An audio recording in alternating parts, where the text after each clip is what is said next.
शहदादकोट खां रिपोर्ट करे रहियो आहे गुलज़ार अहमद। चांडियो शहदादकोट में वधंदड़ बदअमनी वापारी ज़ाहिद सीलो जे चोरी रिकवर न थियण ते एसएचओ बी सेक्शन ख़िलाफ़ ऐलानियल धरणे ऐं एसएसपी कंबर शहदादकोट मोहम्मद कलीम मलिक ऐं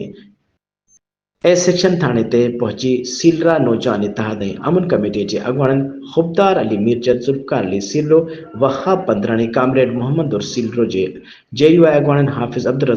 रज़ाक मगसी मौलाना अब्दुल हमीद मुगेरी डॉक्टर मुजाहिद तवाण अनवर मुगल मोतबर खान चांडियो मोहम्मद इब्राहिम सीलो समेत ॿियनि अॻुवाणनि सां ॻाल्हियूं करे ज़ाहिद सीलो जे घरां थियल लखे रुपयनि जी चोरी 7 ॾींहनि जे अंदरि वापसि करण ऐं चोरीअ में मुलविस सभिनी जवाबदारनि खे गिरफ़्तार करण जी यकीन दहानी कराई त जितोजित कमेटी जे वाक अॻुवाणनि पारां एसएसपी मोहम्मद कलीम मलिक जे कही अचण ज़ाहिद सीलो जे चोरी थियल 7 ॾींहनि अंदरि वापसि करण जे वाइदे ते एसएसपी खे मान ॾींदे 31 अक्टूबर अॼोके ख़मीस ॾींहुं वारो धरणो न हणण जो ऐलान कयो वियो आहे। उन मौक़े ते एसएसपी पारां SHO A section Akhtar Abro खे ज़ाहिद सीलो जी चोरीअ जी जांच जो हुकुम करे सभिनी चोरनि खे फौरी तौर गिरफ़्तार करण जो एसएचओ अख्तर अबड़ो खे हुकुम जारी करे छॾियो आहे।